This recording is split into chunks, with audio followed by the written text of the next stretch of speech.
It's early, but it is the first NBA fantasy basketball mailbag of the season. Michael Bolton, the man sleeps for no one. Thanks, Josh. It's Michael Bolton here, and it's time for another episode of the Locked On Fantasy Basketball Podcast. Let's get to it. Let's get to it, indeed. You are Locked On Fantasy, your daily NBA fantasy podcast. Part of the Locked On Podcast Network, your team every day.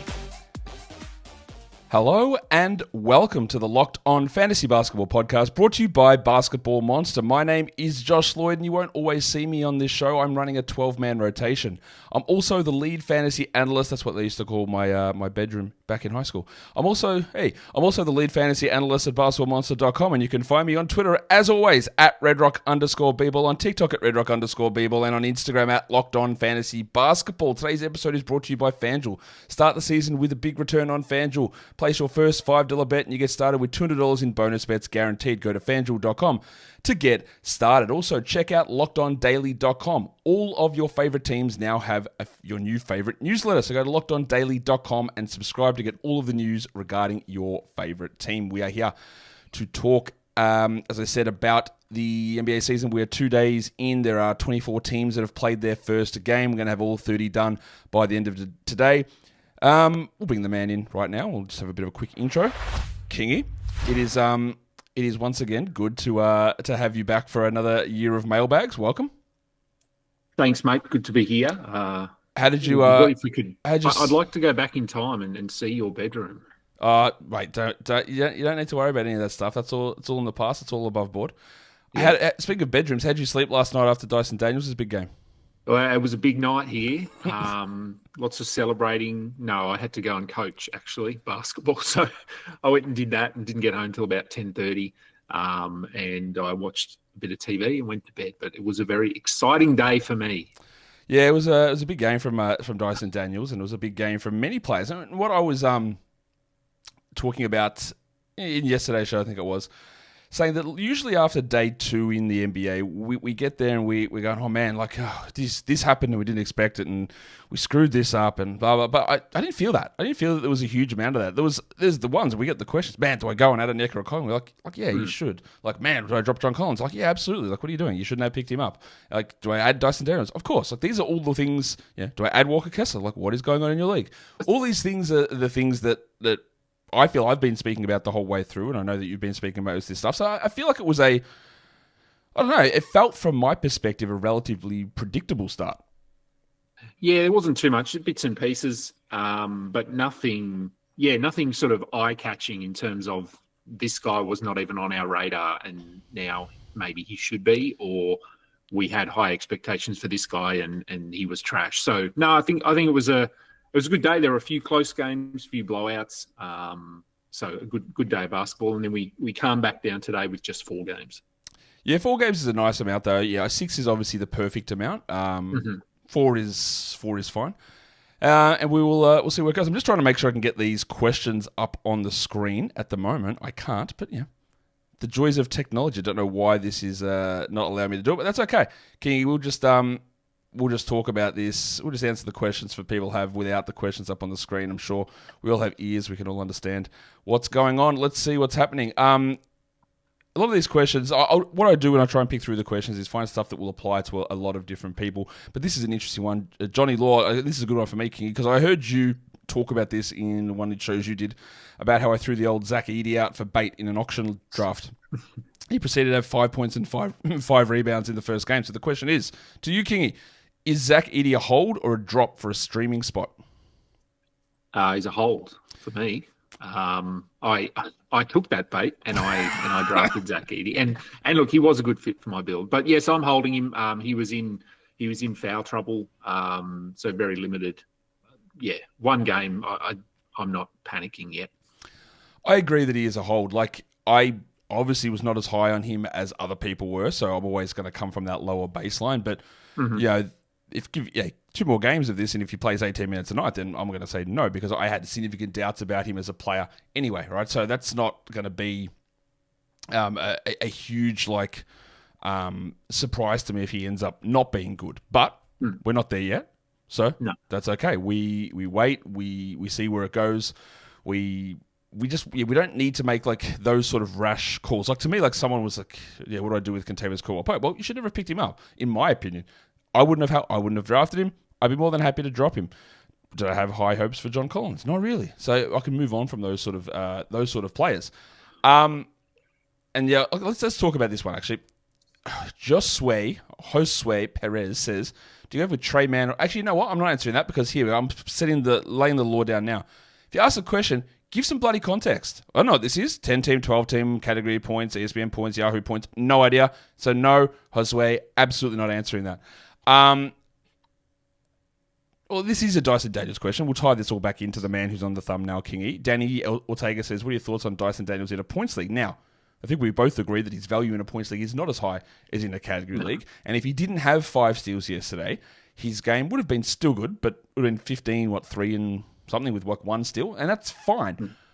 I think he is a points league guy to have at the moment because the most encouraging thing to me, Kingy, was like 35 minutes. Because and I don't know how you felt about it. We all thought he would start like very high confidence, but maybe 28 minutes, and then him and Bogdan sort of mix around. But no, he played every minute possible basically. Yeah, I was very encouraged by the minutes, very encouraged by the points. I think I said on my show, I'm expecting him to be 10 to 12 points. So the 15 was nice. In terms of a points league, yeah, look, I'd hold him now. Let's see what happens.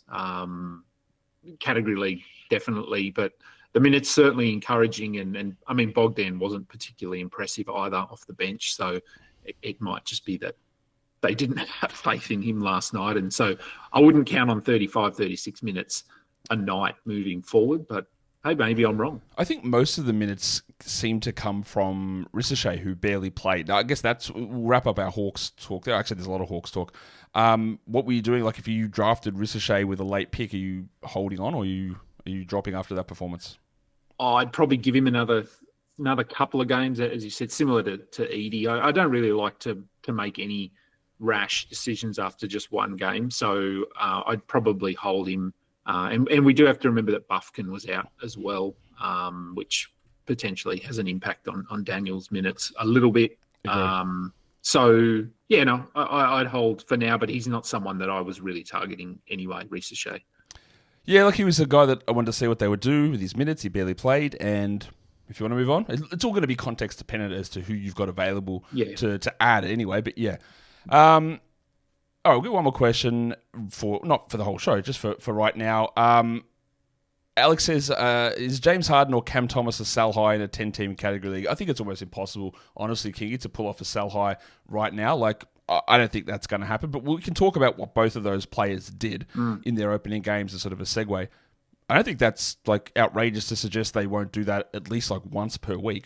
That to me, I looked at it and go, wow, that's completely not a realistic expectation. To me, that seemed, yeah, okay, that seems about right.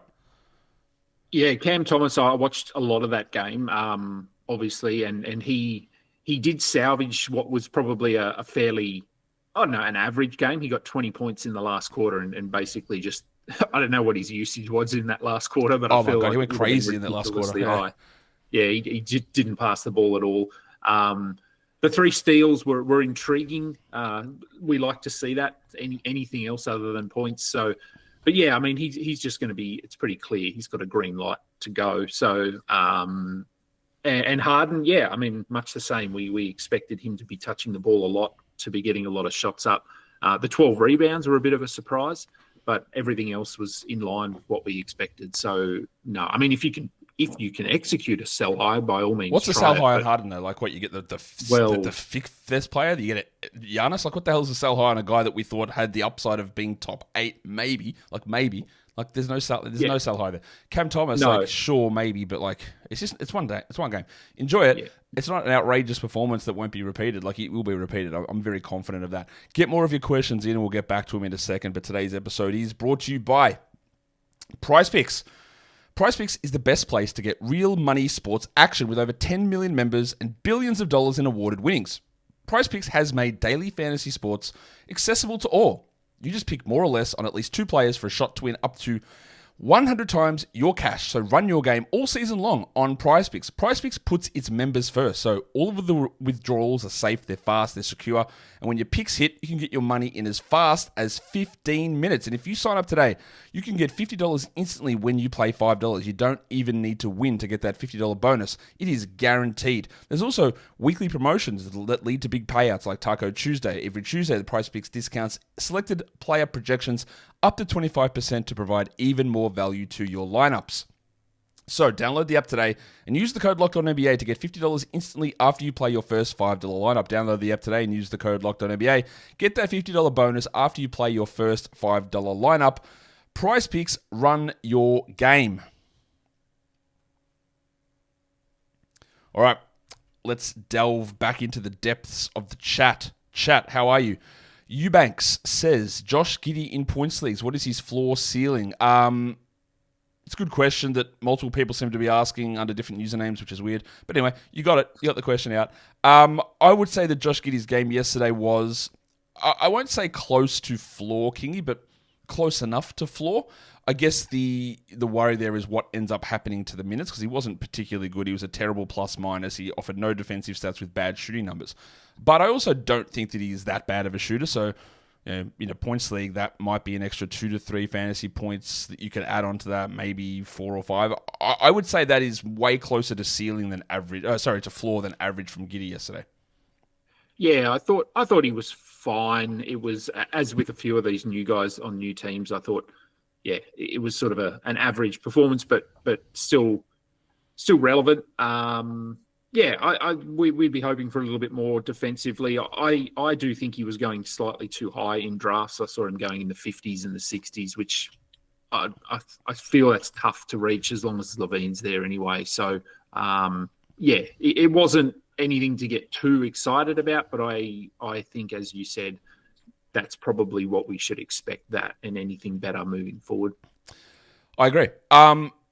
Look, there is questions here about Charlotte and specifically Tre Mann, and that was part of that question that Joshua asked earlier on, but he said just an overview of, I guess, Tre Mann for categories and points, because Tre Mann was awesome yesterday. We'd seen it developing in the preseason, him working as a sixth man. I talked about it quite a bit, of the fact that he will come off the bench, but he's likely to get more minutes than Josh Green anyway. But, King, I don't know how you view this, but I would say Tre Mann's game yesterday was, while it was very, very good, we have to understand that both Josh Green and then Brandon Miller were both out. Mm-hmm. So I don't think that Josh Green's a huge impediment to what Tre Mann does, but Miller not being there is. So what would you say about adding Tre Mann? Like, is he a guy that does need to be prioritized or need to be added in either sort of format? Oh, look, I think if he's sitting there and you've got someone like, I mean, you've been talking like someone like a John Collins or a KCP who you drafted, and Mann is sitting there, I would prefer Mann, but I don't. Yeah, Miller obviously being out, he impacts it. He shot the ball relatively well. I think it was 8 of 16 from the field. I know he shot well. I don't know the exact number. Yeah, so shot relatively well. So I think if he's there and you've got someone expendable, I would go and pick him up and just see. We haven't got any word, as far as I know, on Brandon Miller and the severity of his injury, but. No. Man, yeah, we saw it in the preseason. He sort of assumed that sixth man role. So I think he's okay to pick up, but I wouldn't view him as if someone else got him and you missed out, it's not the end of the world. And just watching him, did you get Allen Iverson vibes in terms of what he was wearing? I see where you see. I feel like he changes his look every 5 minutes as well. That guy, yeah. He's got a different look every season. But yeah, I see where you're coming from. For reference, I added Tre Mann in industry pickup on Monday. So I drafted a couple of guys. I think that was all. I drafted one person who was injured. I don't remember who it was. Put him into IR. Added Tre Mann. And we'll see where it goes. I'm not super confident that he's going to hold that value, but he was always on that sort of fringe area in terms of what he could do. And it did break incredibly well for him yesterday just because of the injuries and the absences of players in that particular game. All right, what do we need to get into here? All right, a lot of people asking questions, I don't know why, for Keldon Johnson.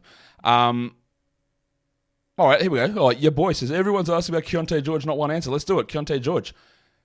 I talked about this at length yesterday. Kingy, I'll let you touch on Keonte George. What do you do if you've got Keonte George?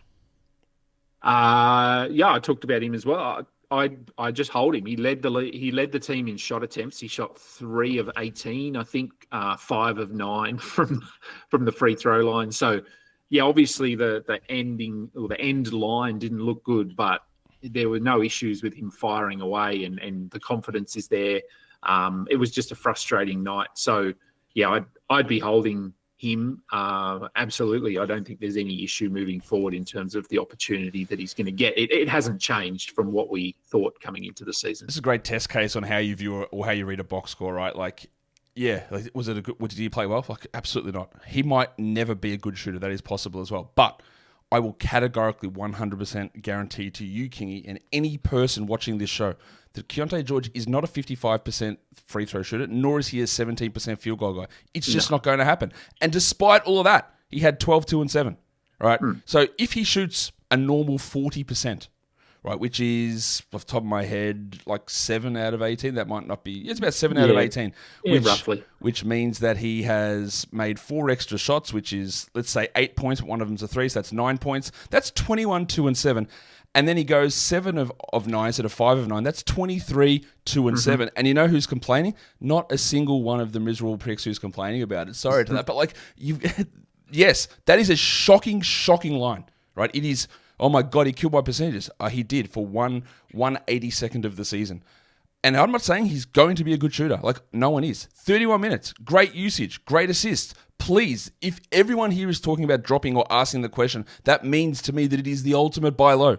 The ultimate. He might not ever be a good shooter, but none of that shit is happening again. It is not a regular thing. Like, please, I beg you to understand how to read the impact of a box score, because you have to look at that and go, that isn't happening. It won't continue. He got usage, he got assists, he got minutes. You cannot ask for anything more. And this is that question that someone left a comment about it, a pretty long comment. I don't know if you've heard about Sleeper and the lock-in format, and you got to have this nuance of picking. You don't. There's so much randomness about the way games go. It does even out, but you couldn't sit here and pick out that Keonte was going to shoot 18% in this game. You can't. But it will even out, and that is where that level of patience needs to come in. I guarantee you he is not an 18% shooter. All right. Cockis says that I did not mention anything about Dick in the recap, and that's right, I did not. What did you think about Grady's performance, Kingy? I'll let you give your thoughts, and I can come in and give mine after that. Where did you see Grady's performance, and what that means for him moving forward? Look, I thought he was okay. We do have a lot of, I guess, asterisks here because Emmanuel Quickly didn't play. He played about 14 minutes of the game. RJ Barrett didn't play. Kelly Olynyk didn't play. Not that Olynyk's a massive impediment to him, but they theoretically had their 2 top scorers out of the lineup if we don't include Barnes. So I thought it was a good performance. It was sort of what we expected, but I wouldn't if you've got him, I'd be ready just for some inconsistencies. And once they get all these guys back on the floor, he probably shifts down in that pecking order offensively. But if you took him with a last round pick, I think you have to be pretty happy with what you got yesterday. I think you'd be pretty happy with it. Now, what the thing is, we can compare and contrast this, because I'm sure that we people go, man, do I drop Keonte George to add Grady Dick? Like, Grady Dick had 16, 2, and 1, right? He shot only 39%, and he was 100% from line, but he added 2 blocks. If he doesn't have those 2 blocks, it looks fine. It looks like Toronto's KCP. Like, it looks fine, right? It's as you said, no Quickly, no Barrett. That's like, I'll conservatively say that's 25 shots that have got to come from somewhere, right? Yeah. And yeah, they will probably, Dick would then be the 4th offensive option in that starting group. You can't rely on 2 blocks. So look, it was a good enough performance, and we hold if we've got him, but I don't think this is like, oh my God, drop everything to get Dick. You don't like that. It was fine. It didn't make me go, oh my God, what is this? Nothing like unbelievably like changed my mind on his performance based on that game, I think is the best way that I would phrase that. I referenced it at the start of the show. What do you make of the Warriors? I was leaning towards getting very worried about them the last 2 weeks of the season, saying I'm not sure that anyone outside of Steph is going to play 30 minutes, and I started to get very panicked on this stuff. And there were two really big performances, not including Steph, like Andrew Wiggins and Buddy Hield both scored 20 points, which of course in those sort of minutes is completely fake. Like, it's just not going to hold. So what are you doing with these guys? Like, Kuminga barely played. Podziemski was bad. Wiggins and Hield scored a lot of points. Melton barely played. Who are you, like, prioritizing? Who are you holding? What the hell are you doing? Because that is, like, if this idiot, foreseeable future, he's not an idiot. I love Steve Kerr. But 12-man rotation is going to kill us for fantasy, and it's going to make, I think, everyone apart from Steph and Draymond, maybe Kuminga, maybe Jackson Davis, it's going to make them not viable. That's how I feel. Yeah, it was hard to get a read because it was such a... I mean, they were playing Portland, who looked... The first quarter was passable, but beyond that, they were pretty terrible. So, I mean, Steph Curry almost had a triple-double in 3 quarters. So that tells you all you need to know about this game. So it's hard to get an accurate read. And again, it's probably a perfect example of people overreacting to some degree. Like, yeah, Kuminga wasn't great, but he only played 20 minutes, but 19 minutes. Didn't look great. Yeah, Trace Jackson Davis, I thought he started. For me, that's encouraging because we weren't sure whether he was going to start. Wiggins was the one that sort of popped off that we maybe didn't see coming. But again, against Portland, anyone has the opportunity to do that. And then Buddy Hield, he's not going to get 22 points in 15 minutes. It's just not going to. It's not going to happen. It's just 100% not happening. No, but then you look at on the other end, like Podziemski really struggled. He came off the bench. Melton, I thought, looked pretty good in his minutes, but you take away those 3 steals, and then there's not much there. But he does get steals. But this is the thinking. Like, there's too many guys. There's too many guys, and I would be okay with holding Kuminga. I think that out of all of those players, right, if all of those players not named Steph and Dre played 24 minutes. The guy who would hit fantasy value in 24 minutes is probably Jackson Davis. It's not Podziemski, it's not Hield, it's probably not Wiggins.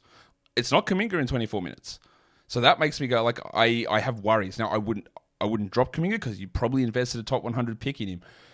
Wiggins, you can take it or leave it. I wouldn't bother with... If I had Hield, I would still consider dropping if there's someone I wanted to add. If I had Melton, I'd consider dropping. Now, injuries will thin this stuff out, but... We always get to a stage of how long do you wait for injuries to thin it out? And that'll bring us into another guy. And remind me to talk about this guy because someone asked before about Jaime Jaquez. We'll get to that in a second, Kingy. But today's episode is brought to you by FanDuel Sportsbook. You can start the season with a big return on FanDuel, America's #1 sportsbook. So, when you are watching a game and you're in the middle of that game and you see Cam Thomas starting to get absolutely hot, you can get in there and go, oh, will he score 20 points in a quarter? It's possible. You can open it up on FanDuel. You can check it out. And right on the app where you place those bets, you can see the live stats and the live play-by-play. So much more on that same page where you place your bets. And you can get started with $200 in bonus bets guaranteed when you place your first $5 bet. You don't even have to win it. You just need to place it. So head across to FanDuel.com right now. And don't forget to gamble responsibly. Jaime Jaquez, Kingy. Shout out to Jimmy Butler's contract year, by the way. He had an absolute ripper now that he's trying. Jaime Jaquez barely played. That was a blowout as well. But again, this is one of those things that I talked a lot about in the preseason, and I think it played out almost exactly as we thought. Like, Jaquez standalone off the bench won't be good enough. Jaquez in a starting role because someone gets hurt probably will be. That's why he was drafted with a late pick, but we saw it play out. Like, he didn't do enough. There's not enough minutes. There's not enough touches. He's not good enough in low minutes to make that work. So this is all going to come down to how much shit are you willing to eat for weeks to wait to see if something goes wrong, because I think it's well established that Jaquez off the bench is not good enough for a 12-team fantasy league. No, it was another blowout. And he's not. And as you said, I mean, what were your expectations coming into the season? Because I didn't sort of grab him anywhere. Look, I mean, you look at his line, it's not terrible yesterday. He had 13, 5, and 3, but no defensive stats, not great from the line. So if you drafted him, I'm not sure what you were expecting. Yeah, were you thinking that he was going to start or come off the bench and play 28 minutes? Because it's just not going to happen as long as they're healthy. Now, obviously, they have a track record of injuries with especially Tyler Hero, Jimmy Butler. So there is, I guess, a world where he does end up moving into the starting lineup, but that's not going to happen unless we get an injury. So, yeah, I didn't target him. If you did draft him, then your expectations were a bit high, but yeah, like that happens at this time of year. I think that has to be the expectation. I think that was relatively obvious in terms of where he was going to sit, and that's okay. You know, it depends how much patience you want to have with all this stuff. Iswan Sosa says, what are your expectations for Trey Murphy? Which is good because we just got an update on Trey Murphy, Kingy, talking about that he is going to be reevaluated in 2 weeks, returning from that hamstring. So that's good news. The expectation to me is higher now with DeJounte out for minimum 4 weeks. Minimum 4 weeks for DeJounte. And then we'll see how everything plays out there. Your stashability of Trey Murphy depends on who else you've got hurt and the structure of your league. And if your league doesn't have IL, I'm sorry to tell you, you're in a really, really bad league. I think that he has got, I'll say top 80 upside for this season, just because I can't foresee who's going to be in or out later on. But unless you have any differing thoughts on that, I'd like to also then bring this to the questions that others will have about other Pelicans in light of the DeJounte Murray news. No real different thoughts. I think obviously we didn't foresee the DeJounte injury, so that it does make his path a little bit clearer. That was sort of one of the questions, I suppose. Where does he fit in the rotation? How many minutes is he going to get? It's probably leading, or I had a couple of questions about, hey, we thought Herb Jones was going to start at centre, and I think I sort of explained the thinking behind that with Zion out and now with DeJounte out. I'm not sure they can do that, but yeah, I think Murphy is someone, if you drafted him, you just keep him in your IR spot there and reevaluated in 2 weeks, as we know, doesn't mean coming back. But if he is starting that return to play process, then I think this one means he probably will be back in 2 weeks, honestly. Yeah, I think it'll be close, which that probably gives him, minimum of 2, but up potentially up to 4 weeks without DeJounte in the lineup. So he could actually be a little bit better than expected for a short period of time. We got news here from Toronto that RJ Barrett and Emmanuel Quickley are both doubtful for Friday's games. So I don't think there's long-term worry there. Someone made a mistake in the chat and said, what do you do in Toronto with Quickley out for 4 weeks with a broken hand? That didn't happen. That was DeJounte Murray who broke his hand, not Emmanuel Quickley. But they're both doubtful for Friday, Barrett and Quickley. So Davion Mitchell will start. Jamal Shed will play more. This does help to increase the role for Dick as well in this scenario with both those guys out. But it also turns into a perfect sell high. Look in your league. Who is always after Dick? Because you will be able to, you should be able to, at least sell Dick for a little bit more because he's going to have that opportunity. And that's all this stuff is always about. Where's the opportunity come? Does someone get wrapped up in something that just happened right now? Have they got goldfish brain and they only remember the last thing that happened? That's how you can take advantage of this stuff. Would you make any move to add Davion Mitchell or Jamal Shed, for example, in Toronto? I wouldn't, no. Yeah, look, I think as a streamer, absolutely, right? Go for it, whatever. But long-term, this doesn't feel like a long-term scenario. All right. I'm not answering that question because it came from Ricardo. Let's have a look. What do you make of the Kevin Porter Jr. stuff where he played exclusively as a backup behind James Harden? I see a question here from Listen Frisson. Says KPG will not average more than 15 minutes unless Powell, Mann, or Harden are injured. And honestly, that's what it seems like, Kingy. He played exclusive as a backup. He played good minutes in the preseason. We thought that as a ball handler and creator, he might have to play, even though he sucks as a real-life player. But they said, yeah, you suck as a real-life player. You're not playing. I jacked him immediately. I don't care to wait for that because we very much saw their clear plan here with him, and I don't need to. He's not good enough for me to hold on to wait for that stuff. Yeah, it was sort of a situation I think we were all monitoring, and probably, look, he didn't play as much as I thought he was going to, and Chris Dunn maybe played more, and this could be a case of where they lean into, if Kevin Porter comes out and hits his first 3 threes, maybe they keep him on the floor for 20 minutes instead of 13, and Chris Dunn only plays 13. So there could be a bit of chopping and changing, but it doesn't appear as though this is a situation where Kevin Porter is going to play 25 or 27 minutes and play exclusively as their sixth man.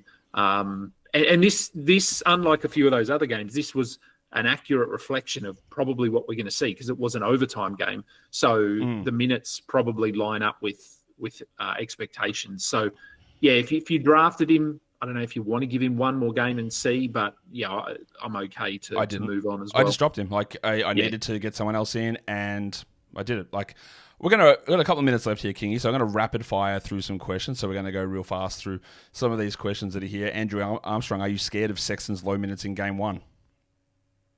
No, I'm not. I am a little, but not really.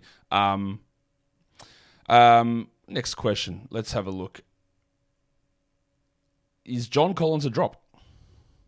Well, you probably shouldn't have drafted him, but yes, I think if he's only going to get 20 minutes a night off the bench, yesterday was probably best case scenario. Yep, he is a reserve, and you drop him.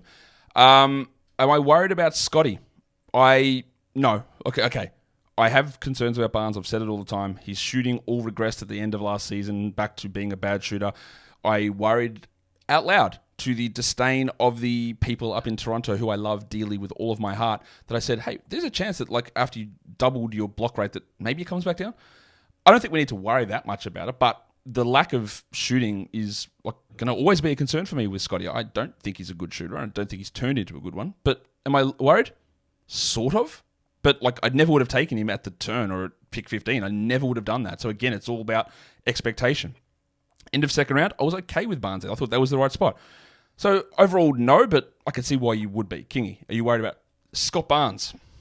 Not worried about him as much like you, I guess, in terms of where I was comfortable drafting him. But if you did take him at the turn, then I'd probably be a little bit worried because I always thought his defensive stats last season were a bit inflated. It was going to be hard to replicate that this year.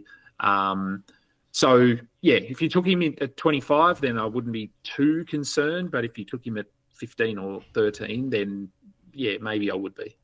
What are my thoughts on Kispert this year? I think he's like just bad. Like I don't think he's very good at all. I think he's a bench player on a bad team who's never been able to become a starter on a bad team, who doesn't offer much for fantasy, and I don't care unless it's a deeper league. I don't imagine you think much differently on that one, Kingy. No. We've talked about Pajemski already. Who would be a good target? You don't need to trade, my guys. Put your trade knob back in your pants. You don't need to trade. Settle down. It's one game. What are you doing? Settle. Is Caleb Martin a hole? Because that was interesting, because they said, Caleb Martin's in our best 5 players, but we won't start him. And then they watched KJ Martin out there and went, absolutely not. We cannot do this. And he played 38 minutes. He was fine. But King, I would posit it to you this way, as we're going to take 2 more questions after this. Anyone who plays 38 minutes has to be on your radar. Yeah? Would you view it that way? Unless it's Tony Snell. Yes. On your radar, yes. Yeah, Tony Snell. Legend. I think he has, like, if you've got him, yeah, hold. When Paul George comes back, probably not going to be interested in him. But we don't know when that's going to be. What are my thoughts on Onyeka Okongwu's performance yesterday? I thought he played. I thought he played well.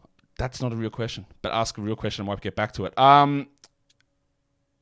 Adrian, I'm going to answer that one as the last question, so don't worry. Evan Lynn. The answer to any question about should we be worried, King, it should nearly always be probably not. But again, it always comes from where your perspective is. Should you be worried about Jalen Johnson? Because Jalen Johnson he had a double-double, but I wouldn't say that he was good yesterday. There were 3 or 4 Hawks players better than him yesterday. Should you be worried? No, look, I wouldn't. Again, yeah, context, where did you draft him? But other than the sort of, I don't know, passive, if that's the right word, but he only had 9 shot attempts and we had 4 guys who shot the ball more than him. Everything else was fine. 10 rebounds, 4 assists, 3 steals, 1 block. He didn't hit a 3. The free throws were not good, but that's not a pattern that we've seen from him. Oh, no, it is. No, it is though, King. This is the thing. Is that 3 of 8. I love not that bad, but his free throws were bad at the end of last season. They were bad in previous years, and his 3-point shooting and free throws spiked early in the year when we all got really excited about it, and then the second half, it all sort of fell back. And that's what I was a little bit worried about. I wasn't that worried. Like, I was still taking him in round 4 or late round 3. But it was like, there's a little bit of a pattern here of after 40 games or so, everything slid back to being like 68 from the line or 33 or whatever it was from 3. So while he's not a 38% shooter, I 100% agree with you there. I don't think he's an 80% shooter or a 78% shooter or something like that. So am I worried? Not really, because these are all concerns that I addressed, right? That I talked about a lot, and they all happened. Not to that degree, but they are it's a little bit concerning. All right.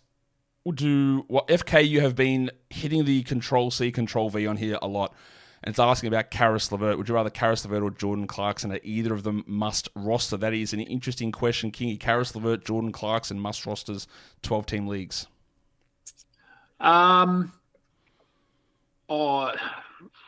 Must roster, I wouldn't say definitely 100% must roster, but I think they both probably should be rostered in most leagues. LeVert, really just while Strus is out. Once Strus is back, he probably goes back to being a streamer. And Clarkson, I think they just needed his scoring off the bench. I feel like he had some defensive stuff, which we're not normally going to get from him either. There was something weird about his line. I mean, he had like a bunch of assists as well, I'm pretty sure.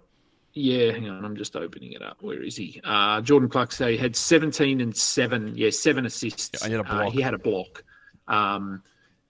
Look, you probably the points, they're real, but I wouldn't see him getting 7 assists or any defensive stuff too often. So, but yes, I think both are fine to roster, but I don't think they're must roster. I think LeVert probably is. Clarkson is fine to roster. I think he actually he was definitely under rostered. Clarkson was at like 24% or something. It was really, really low. So like he should be higher than that. LeVert, while old mate Strus is out, totally cool to have him on a roster. There was one question from Adrian, which was, Kingy, just to break it up a little bit, and we might do one more basketball one if you've got the time. The last question from Adrian was, what's an underrated pizza topping? Ooh, underrated pizza topping. Look, I'm a fan of anchovies. Yeah, Kingy, come on, man. That might be controversial. What do I always have on I always have pepperoni or salami or something on my pizza. I think I've answered this one before, King. I think someone asked it before. Is that there's the good old Hawaiian pizza with people hate with the pineapple. But if you add salami, real hot salami or chilies to that, like those banana peppers, to the pineapple, the sweet and spicy is a W combination. So if you're going to be hate on pineapples, which you shouldn't, but add like a spicy element to it. We're seeing this trend in pizzas everywhere, like the hot honey sort of idea. If you had those sort of pizzas with the spicy honey, put that with pineapple with salami, W combination. One more basketball question. Must be trouble. He's in these chat streets all the time. He says, is Steph Castle a pickup, and can we hold after tonight? Well, that's two different. Hang on, I'll get back to that. Salami on pizza is crazy, but sounds nice. What do you got? What? Salami is just pepperoni. It's the same thing. Yeah. What? Salami is great. What is actually going on? Anyway, that blew my mind. Anyway, back to Steph Castle. Is he a pickup and a hold? They're two separate questions that we can put into one. Kingy, go. Is he a pickup? I guess for tonight, yes. If you want to stream him in, because there's only 4 games tonight. Is he going to be a hold or someone that we keep? I don't think so. I think that there was so much talk about this rookie class, and I told you a million times my thoughts on it, that I thought it was bad. There's always going to be that, no, it's going to be good. You're going to find these guys. He's bad. Like, every rookie sucked apart from Eve Missy yesterday. Only one rookie has started, and it was your mate Zack Edey playing 14 minutes. Maybe Sarr starts today. I don't know. I don't think they are good.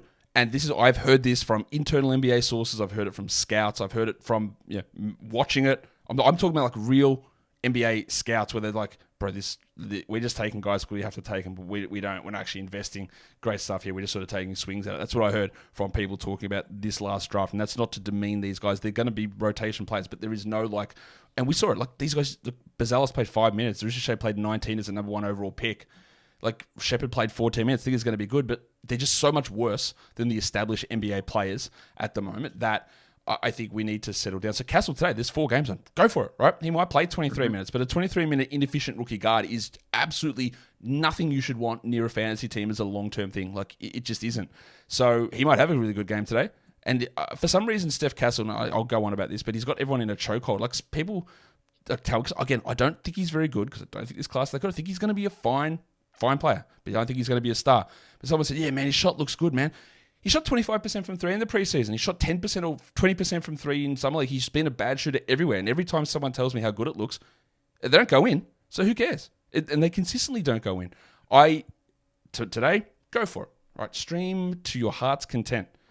but I cannot see a 22-minute-a-night rookie guard who can't shoot being anywhere close to a fantasy contributor. That's just me. Mm-hmm. Yeah, agreed. Kingy, I think we might be... last question, talking rookies. Carl Curry, is streaming Alex Sarr a bad move? Easy answer. Go, Kingy. Don't get it wrong. No, it's not. No, it's not a bad move. It is a good move. Sarr should just be on a roster anyway, and we'll see what happens. He is the one rookie that I think might play 30 minutes a night. Like, I don't know who else will do it, because it's not Ricochet. I think anyone else is doing it. He's the guy. Have him. Let's see where it goes, and we will find out today. Kingy, thank you for coming on and fielding the questions from the masses. Thanks for your terrible anchovy take, but your W salami take on pizza. And tell people what else is going on in your life apart from the old, the fresh cut with the sides all architecturally moved in. It's What else is going on? Just basketball stuff. Twitter. I'm trying to do a daily show. So far, so good, but we're only 2 days in. So we'll see how that's going in a month. But yeah, hoping to do a daily show. Follow me on Twitter at AdamKing91. That's where you'll find all of the stuff other than my writing stuff, because that's all sort of anonymous with RotoWire. But those player blurbs you read, some of those are mine. Side note, I hate that. I hate that they're anonymized. It doesn't make sense to me because you will have multiple, as you know, King, we know I've done it. You've done it. Like, we write these blurbs and they appear on sites and people will be like, oh, how come this said this and the next day it says something different? Because different people are giving their opinions. People who play fantasy know you and they know the people do. They know a lot of these people. There should just be a name on it. I don't get the anonymization of it because it is not one person with one opinion giving these things. No. So it leads to more confusion. So to me, that is insane that they have never done that. That every site puts it out without a name attached to it. Like, not to say that so you can get praise or you can get criticism, but like, know who's saying it. Because like I will continually say on this show, understand where you're getting the information from. What is their preconceived notion? What is their ideas? What is their strategy? What is their view of a player? Because you can say, am I disappointed in Scotty Barnes? Like, nah, because I didn't have as high hopes on him as you did. All right? So am I disappointed? No, not really. Like, but that's all context dependent, isn't it? And I don't get why they don't do that. Anyway, side point. Thank you, Kingy, for coming on. We'll get this out of here now. Just you can log out whenever you want, but I've got to wrap this up live. Thank you once again, mate. No worries. Thank you. I'll talk to you again soon. All right, guys. That brings us to the end of the Mailbag show. We'll be back with a preview for Friday's 10 games later on today. Then, of course, a recap of all of Thursday's action. And the best way for you to stay locked in or locked on, some might say, is either through our newsletters, lockedondaily.com, but it's here. It's subscribing. We're going for 100K on YouTube. We're not going to get it, but we're going to get it because I believe in you guys. We're going to hit that. Guys, we are done here. Thank you so much for listening, everyone. See ya.